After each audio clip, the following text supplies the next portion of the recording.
The first chapter, Puddleby, a little town called Puddleby on the marsh.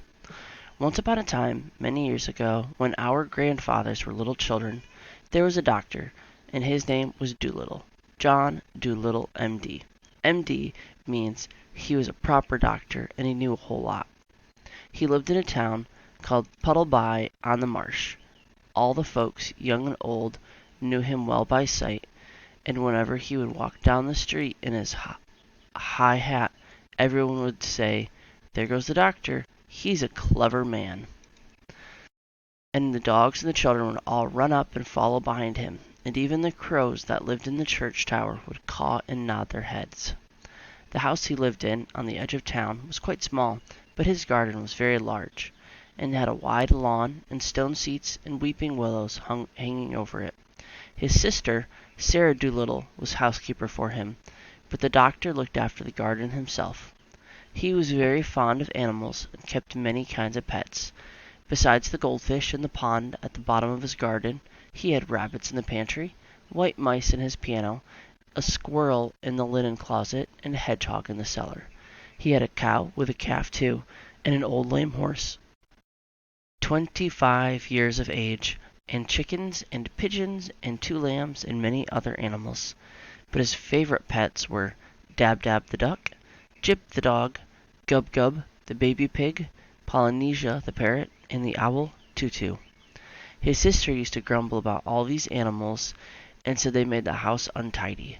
And one day, when an old lady with rheumatism came to see the doctor, she sat on the hedgehog, who was sleeping on the sofa, and never came to see him any more, but drove every Saturday all the way to Oxenthorpe, another town 10 miles off, to see a different doctor.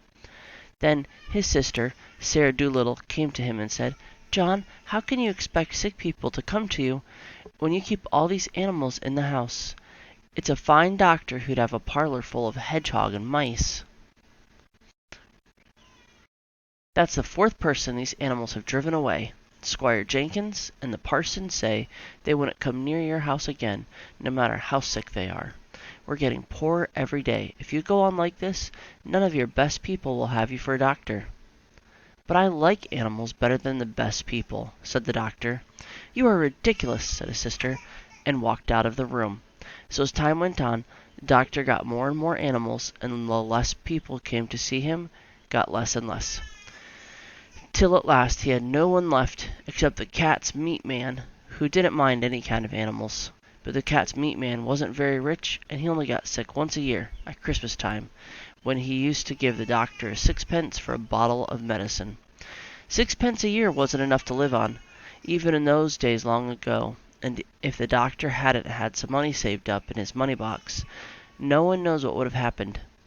And he kept going on still getting more pets, and of course this cost a lot to feed them, and the money he had saved up grew littler and littler. Then he sold his piano, and let the mice live in the bureau drawer, but the money he got for that too began to go, so he sold the brown suit he wore on Sundays, and became poorer and poorer. And now when he walked down the street in his high hat, people would say to another, "There goes John Dolittle, M.D. There was a time when he was the best known doctor in West County. Look at him now. He hasn't any money, and his stockings are full of holes." But the dogs and cats and children still ran up and followed him throughout town, the same as he had done when he was rich.